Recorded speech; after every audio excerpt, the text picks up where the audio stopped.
Thanks for joining us. I'm Megan Roberts. We begin tonight in Nunavut, where a man has been charged with first-degree murder in Qinghai. He's accused of killing a woman. His arrest follows a frightening scene in the hamlet over the weekend. Police issued an alert to the community, telling everyone to stay inside for safety. In a statement, Mounties say they were called to a reported shooting on Friday afternoon. Police found a man who barricaded himself inside a home. A shelter-in-place alert went out in the late afternoon. Extra officers were called in, including an emergency response unit from Ottawa. The standoff lasted all night. The next day, police arrested 42-year-old Izibadluk Suviga and charged him with first-degree murder. He's accused of killing a 36-year-old woman, and he remains in custody. His next court appearance is scheduled for September 15th in Iqaluit. We have a correction to our coverage of this story. On Friday, we incorrectly reported the shelter-in-place alert in Qinghai had ended that evening. In fact, it continued until Saturday. Nunavut's police chief says officers involved in a fatal shooting in July of 2025 were left with little choice but to use force. Last week, Quebec's Public Prosecution Service, the DPCP, publicly released its decision to not lay charges against those officers. The DPCP says officers shot a man who rushed at them with a knife while responding to a hostage call in Inukjuak. CBC News has identified that man as Jamie Kavik. The chief of Nunavut Police Service says it was a split-second attack, and there wasn't much else the officers could have done. He adds that both police and Kavik's family are shaken by the death. I'm relieved for my police officers and their families, but at the same time, I'm worried about the friends and the loved ones of the deceased, right? Just want to reinstate again, there are no winners in those kinds of situations. It's a lose-lose for everyone. No charges have been laid against Nunavut police officers under investigation since 2016. That's when Quebec's police watchdog, the BEI, was created. Bernie says he's committed to continuous training. He says reviews into critical interventions happen regardless of whether there are any fatalities or charges. The Transportation Safety Board of Canada is investigating after a helicopter crashed near Gameti, Northwest Territories on Sunday. Yellowknife RCMP got a report about the incident just before 3 p.m. The helicopter crashed into a lake about 17 kilometers north of Gameti. Here you can see the helicopter upside down in the water. It was carrying 3 people who all survived.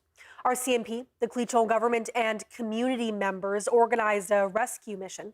The people in the helicopter were brought to the local health center and treated for minor injuries. Federal and territorial ministers announced up to $49.5 million in funding for upgrades to Inuvuk's airport.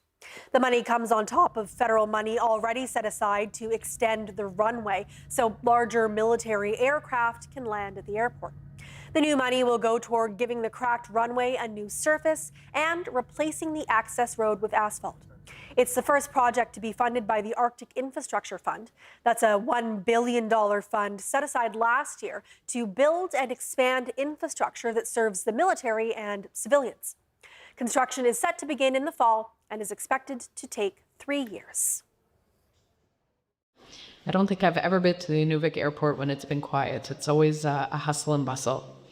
Whether it's supporting emergency response, as Minister Olszewski just spoke about, passenger travel, cargo movement, community resupply, or military operations, this airport is a vital hub for our territory and the entire Western Arctic. And we know how important it is for families, businesses, and communities. And Ottawa is also giving a Northwest Territories airline money to build a new hangar over the next 4 years. The government made that announcement today in Yellowknife. Northright Airways will get up to $1 million to help construct the hangar in Norman Wells. This while wildfires in the Sawtooth region have slowed down some of its services, according to the company's president. Still, he's not worried about fires or the climate delaying construction. As far as slowing us for the build, right now, other than just the biggest one, I guess, would be our roads. So our winter road access only that we have right now, or the barging system that is directly affected by low water. Right now we're in good shape. We got high water, so everything we've been needing is there now. But we will still be requiring some more material to come in on the winter road. Wright says as long as warmer weather doesn't impact winter roads, there shouldn't be an issue then either. The new hangar is meant to allow the airline to fly larger planes, keep planes warmer during the winter, and improve passenger service.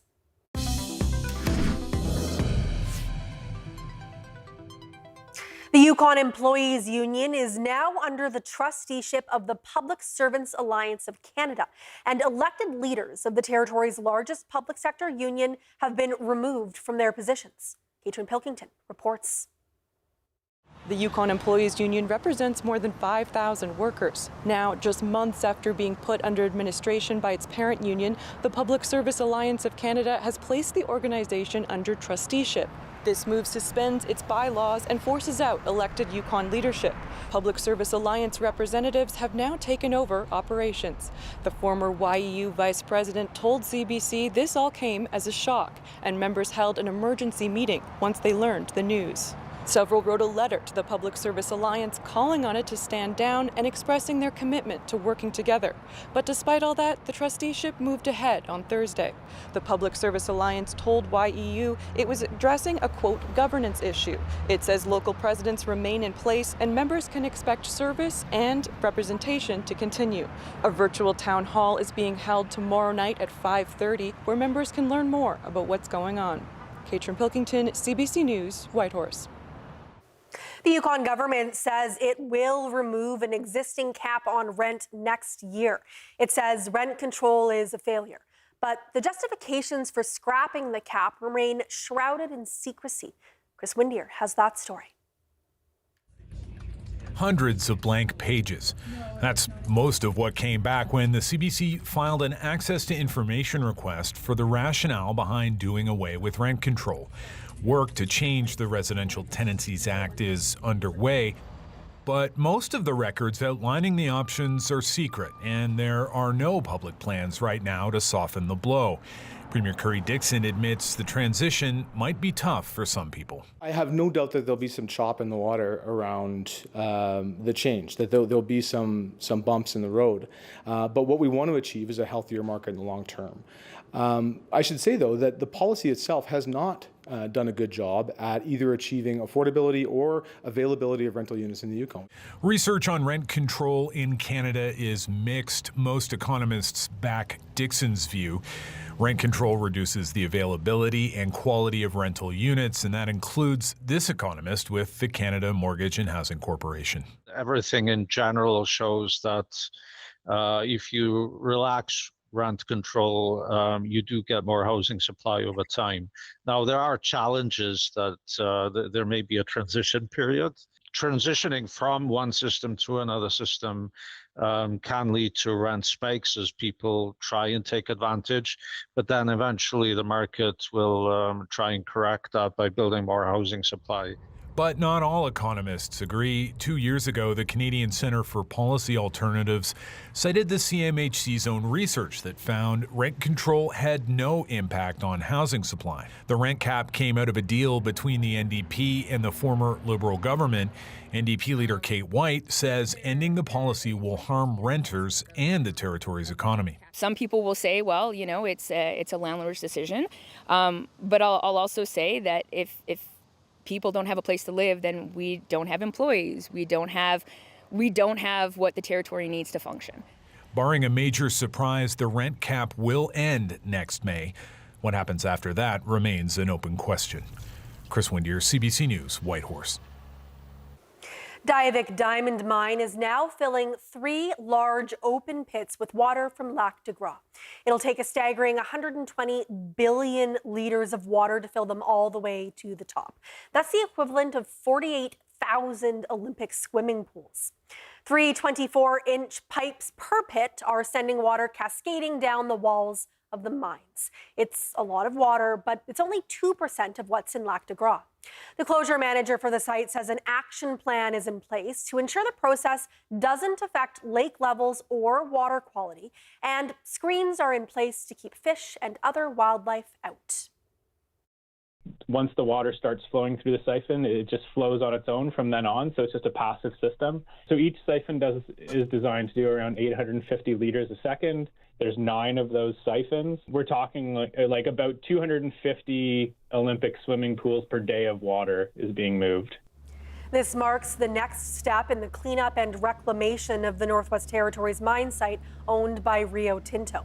The company says it expects that it'll take between 6 months and a year to fully fill the pits.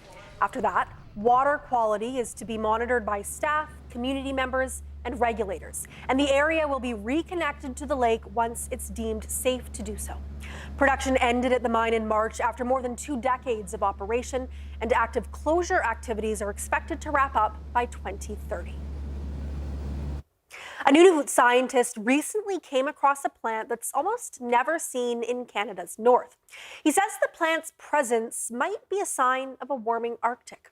Artie Sarkisian explains. So it's very non-distinguished for the normal eye, but if you know what to look for, you can see this plant. This is what an Iqaluit botanist, Klaus Köhler, saw walking near the Sylvia Grinnell Park a few weeks ago.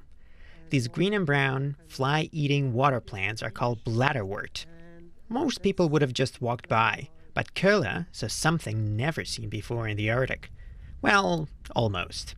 So it's kind of special because it was found only the second time in the whole of the Canadian Arctic archipelago.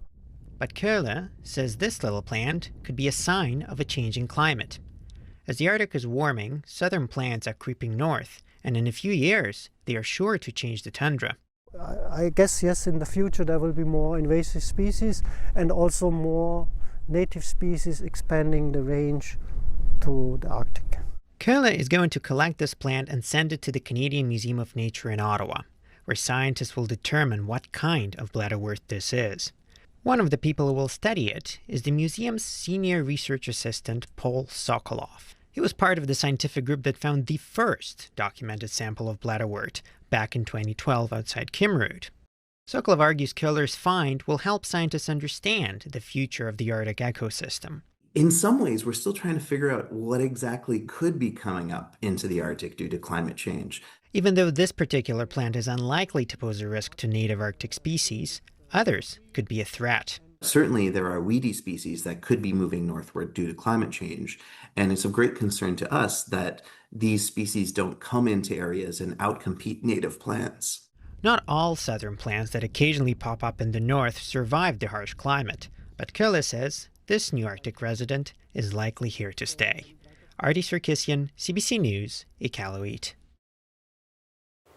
Another expert in the Yukon says it's important to keep track of new plants sprouting up in the north. He's discovered a new hardy invasive grass right in his own backyard. Bruce Bennett is adding to a growing list of exotic plants in the Yukon. He says new plants are changing the dynamics of the ecosystem. With more eyes on northern military defense, Bennett says Yukoners must also protect the natural environment. He says it's important to identify the threats of invasive species before they colonize what he calls a medicine chest of traditional plants. So, when it comes to climate change and biodiversity, understanding what is changing is really important. So we think about Arctic sovereignty, but we also don't think about the security of biodiversity. Bennett sees a need to manage ecological invasions with early detection and rapid response. He says governments need to hire someone, like a botanist, to track these changes in the north. From AI-powered cameras to fire-starting drones, the fight against BC's devastating wildfires is getting a tech boost on the front lines. As Tanya Fletcher shows us, devices years in the making are being put through the paces on the fires burning right now. Over time, it'll move, does a 360, but it's essentially the eyes of our system. Perched atop a student dorm building on Burnaby Mountain, this AI camera is one of 6 newly installed around the region, constantly scanning the horizon for signs of smoke. Zooming in, zooming out of certain areas, and if it does sense something, it's going to zoom in and analyze it. The camera spotted this recent wildfire in Metro Vancouver, alerting crews even before a 911 call is made, allowing them to respond more quickly.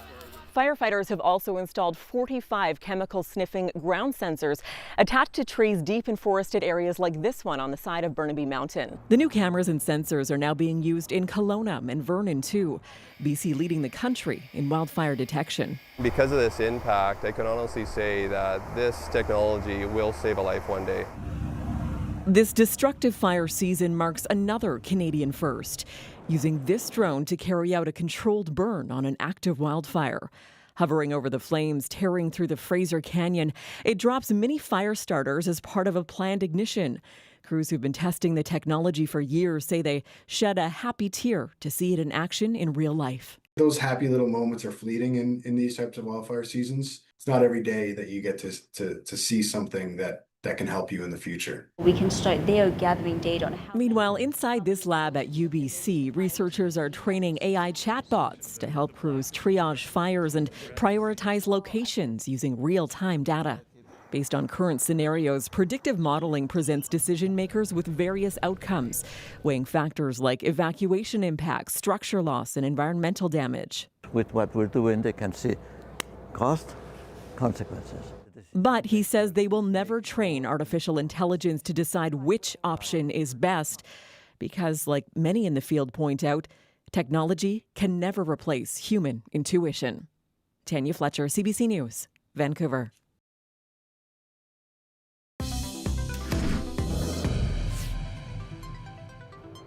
Nunavut's environment minister is confident the Baffin Island caribou population can still grow, even with a massive jump in harvesting. There's a tenfold increase for this season from 550 to 6,000 caribou. That follows a dramatic recovery in the population due to a decade of strict controls. The Nunavut Wildlife Management Board and the Environment Department had concerns that the higher harvest rate could pose an unprecedented risk, but they believe the population can still grow if conditions are favorable. And Minister Brian Kunu believes they are. There's continue to be climate change, but conditions has been favorable for the caribou, and the caribou are healthy right now, and they're thriving in certain areas of Baffin Island, so I have no concerns right now. Under the right conditions, Kunu says it's even possible there will be too many caribou in 50 years' time, which he says would cause overgrazing of the lichen caribou depend on for survival. Earlier today, the Hunters and Trappers Association in Iqaluit said hunters in the city have been allocated 1,000 tags for this season. Now that Yellowknife's only movie theater permanently closed earlier this year, local film fans have been forced to travel out of town just to watch summer blockbusters on the big screen. Samantha Lee has more. The Spidey Tracker app says that Spider-Man is in the direct vicinity. Oh yeah? No way, that's crazy. Since he was a teenager, Jacob Charpentier caught every Marvel release on opening day at the now closed Capitol Theatre in Yellowknife. I started working at the movie theater in Yellowknife in 2011, and I've definitely kept that feeling of I need to see these day one. Over the August long weekend, Charpentier flew 1,500 kilometers from Yellowknife to Edmonton to catch major summer releases like Spider-Man and The Odyssey. Following the shutdown of the Capitol Theatre, Yellowknife residents are experiencing their first summer in nearly 8 decades without a local commercial screen.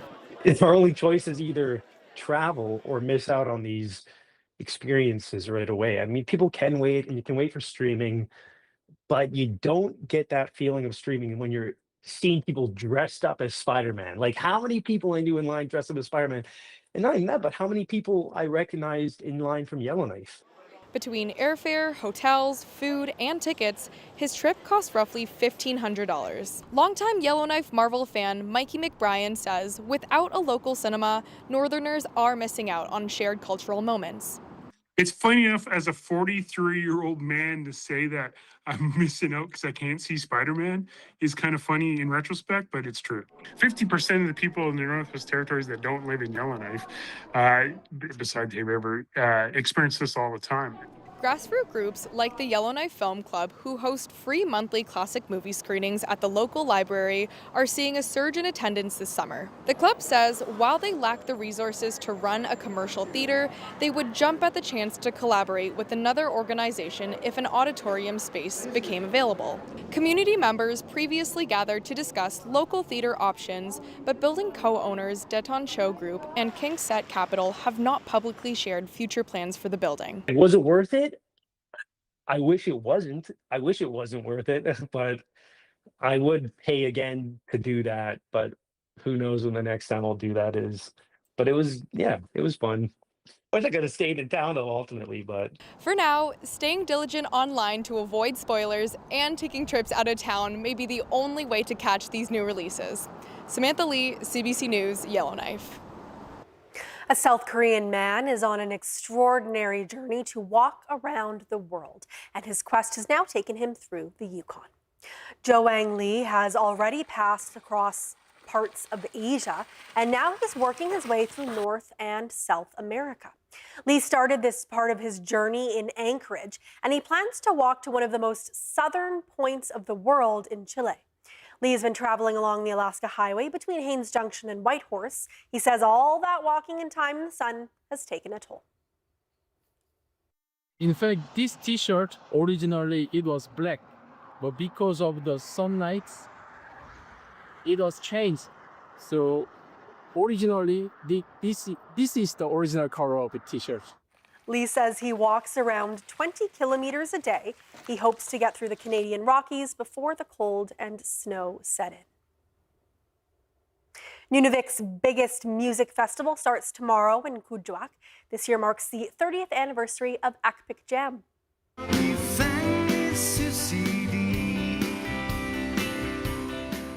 Anticipation is high for those involved, including festival volunteers. Our spirituality is enhanced when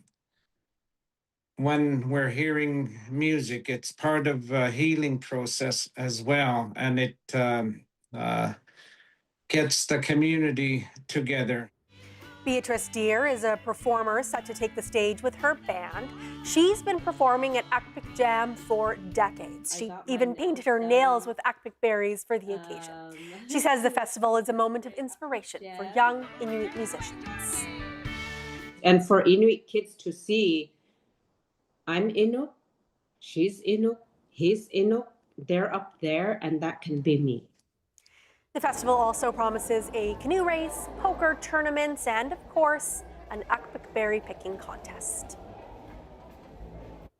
In Yellowknife, the Mediocre Golf Association has wrapped up its latest tournament. 42 golfers competed for a cash purse of a whopping $9.50. There are more than 80 chapters of the Mediocre Golf Association worldwide. Yellowknife, though, is the only Canadian chapter, and their commitment to mediocrity is second to none. As it's a good league for people to get into golf because we're all not very good. The monarch of the MGA is face it, you suck, join the MGA. So this is the golf league for the rest of us. Now, to keep them just okay, the rules state that players with handicaps better than 18 will be given penalty strokes to compensate for their performance capabilities. Local wildlife also helps. Ravens and foxes are known to steal golf balls on the Yellowknife course.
And that is Northbeat for tonight. For news anytime, go to cbc.ca/north. Thank you for watching. I'm Megan Roberts. Have a good night.